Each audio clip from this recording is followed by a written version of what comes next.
Сәлем достар, сіздермен EasyKZ. Инвестиция, қаржылық сауаттылық тақырыбын қазақша және қарапайым тілмен түсіндіретін арна. Бүгінгі видеода Халық банкіндегі Халық Инвест қосымшасынан көрген пайдамызды қалай картаға аударамыз, түскен дивидендті қайдан көреміз, оны қалай шығарып аламыз деген сияқты сұрақтардың жауабын алатын боламыз. Сіздерге сонымен қатар арнамда Халық Инвестті қолдану бойынша видеоларды арнайы плейлистке жинақтадым. Жоғарыдағы сілтемеге өтіп, сол жерден барлық видеоларды көре аласыздар. Енді сұрақтардың жауабын алмас бұрын, тақырып қызық болса, лайк басып, арнаға тіркеле кетуді ұмытпаңыздар. Менің арнамның көрермендерінің біразы Халық Инвестті брокер ретінде қолданатындығын байқадым. Оған қоса, соңғы уақытта көптеген отандық компаниялардан дивидендтер төленіп жатыр. Оның ішінде Кегок, Каспий, Халық, Форте, Қазақтелеком және тағы да басқалары бар.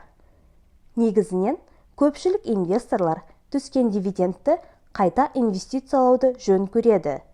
Ал кейбіреулері жеке жағдайына байланысты оларды брокерлік шоттан шығарып, басқа мақсаттарға қолданғысы келіп жатады. Осыған байланысты, егер түскен дивидендті шешіп алып, өзіңіз жеке мақсаттарға қолданамын десеңіз, Халық Инвест қосымшасынан келесі қадамдарды қайталап, ақшаңызды картаңызға аударсаңыз болады. Бірінші, Home Bank қосымшасына кіресіз. Келесі, Инвест бөліміне өтесіз. Осы жерде бірінші, түскен дивидендтің қайда екендігін көріп алайық. Оны көру үшін статистика бөліміне өтеміз. Осы бет ашылғаннан кейін, экранды төмен сырғытсаңыз, дивиденді деген бөлімді көрерсіздер. Сол жерде соңғы айда алған дивидендтеріңізді көре аласыздар. Сонымен қатар, бір жыл көлемінде түскен дивидендтерді де көруге болады.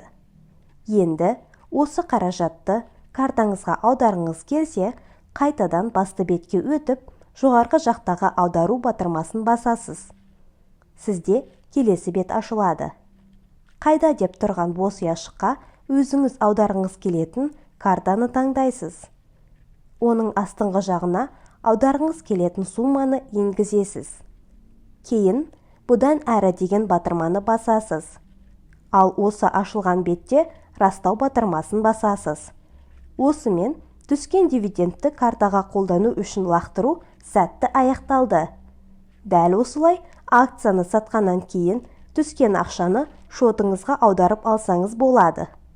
Видео сіздерге түсінікті әрі оңай болды деп үміттенемін. Назар салып видеоны соңына дейін көргендеріңізге рахмет. Лайк басып, арнаға тіркеліп пікір қалдыруды ұмытпаңыздар.